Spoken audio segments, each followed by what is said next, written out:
Talking about what the president said today in the piece by Peter Doocy from the White House, in which he said gas prices are inching up because of what the Russians and the Saudis just did.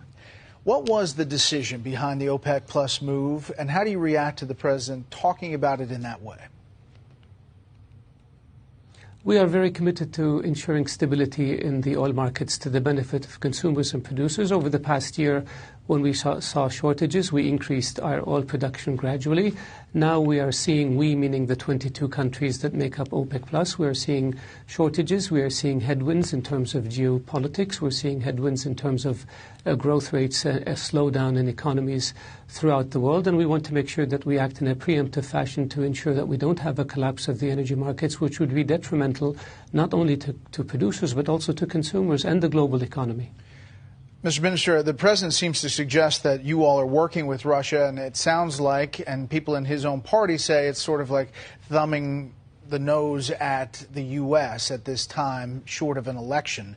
Here is Ro Khanna, a Democratic congressman, very fired up about this. Take a listen.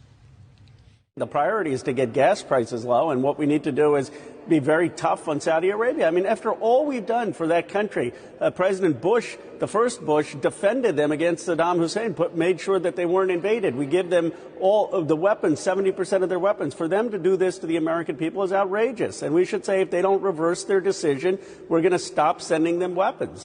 So how do you respond to that?